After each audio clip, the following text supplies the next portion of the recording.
What's up guys, CJ here, and welcome back to another all-new Hybrid Network review. Star Trek Discovery ticks along, debuting the second episode of the season titled New Eden after the events of the premiere, which introduced a brand new status quo to the series. Captain Christopher Pike has taken over with the Enterprise in for repairs, Spock nowhere to be found, and 7 mysterious red signals to be investigated. New Eden picks up just minutes after the first episode, with Burnham showing Captain Pike the drawing she found showing that Spock somehow knew about the red signals before they appeared, which prompts Pike to reveal that Spock, at his own request, is sequestered in a psychiatric facility. But in tracking another one of the signals, they use the spore drive yet again at Pike's request, leading them to a habitable planet deep in the Beta Quadrant, which is populated by humans, where a signal has been emanating for 200 years, seemingly impossible as that would be before the invention of warp drive, leading to the big question, how did they get here? This leads them to a human settlement called New Eden, somehow transported to the planet by the Red Angel during World War III, saved, although now they need to be saved again as radioactive material from the planet's rings threaten to wipe out the settlement. But that's where Discovery comes in, and the crew, of course, saves the day, but the entire episode is very classic Star Trek, which makes sense as it was directed by none other than Jonathan Frakes, Commander Riker himself, and the director of 15, now 16 Star Trek episodes across 4 different series and multiple Star Trek films.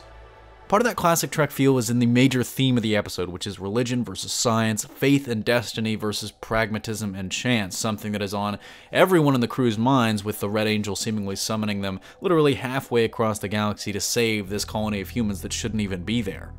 This especially comes to the forefront when the crew interacts with the settlement, which sees their salvation during the war as divine intervention, something that can't be disproven given the fact that the Red Angel seem to have summoned them there, which challenges Burnham and the crew's training. It's really interesting given Pike's backstory, which we learn a little bit more about in this episode, as his father was a science teacher but also a student of comparative religion. And all of that dovetails really nicely with something that Star Trek fans have been hearing about for multiple series now. General Order 1, the prime directive that you can't interfere and interact with pre-warp societies, which this human settlement technically is, considering they were transported during the war. It is really kind of refreshing to have an episode like this in the course of Discovery. Personally, I'm actually a fan of Discovery. I like it, which, you can crucify me in the comments if you want, but this is a classic Trek episode, and it really balances the standalone nature of the story with this larger story arc of the season, which just continues to get more and more interesting, even though this is a little bit of a reprieve. Stamets' arc this season is also incredibly interesting to me, because after the events of last season, he's very reticent to use the spore drive to jump again. Not because of the physical strain associated, but because he's worried that if he sees Hugh, his dead husband, in the mycelial network again, he'll want to stay in the network and won't be able to stop himself from staying there. And so far, that seems a little bit thrown to the wayside whenever the plot demands it. He rises to the occasion and just jumps anyways. But it's a really interesting development from last season. And that kind of puts some pressure on Tilly, and this is also a very Tilly-heavy episode, which may affect how much you enjoy it depending on how you feel about that character. But that also kind of leads to another deeper mystery that I don't want to spoil about her character and her past, which might be connected to the Red Angel, while her work with the anti-gravity asteroid continues, which of course connects back to Stamets, because that might be the way the spore drive manages to jump without him. Mystery of the Red Angel, though, is the most interesting part of the show, and it continues to be so, as well as the meaning and purpose of these red signal lights. Why did the Angel appear to Burnham or save this church full of humans? Why did it take them to that planet? Why did it summon Discovery? What's Spock's role in all of this?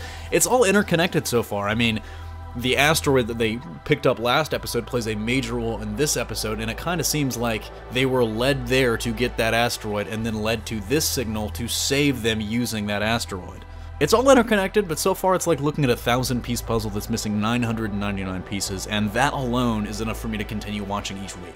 With any luck, the rest of the season, though, is going to be kind of like this episode. It's a throwback, it's standalone and nostalgic, but it still moves the story forward. It feels very Next Generation to me. And I'll give this episode, Star Trek Discovery, Season 2, Episode 2, New Eden, an 8 out of 10. Let me know in the comment section down below what you thought if you've seen it, but that's going to do it for me here, though. Thanks for watching. Don't forget to smash that like if you like what you saw, subscribe for more great content every single day, and consider turning on your notifications to be alerted every time we upload a new video. Signing off, this is CJ, and I'll see you next time.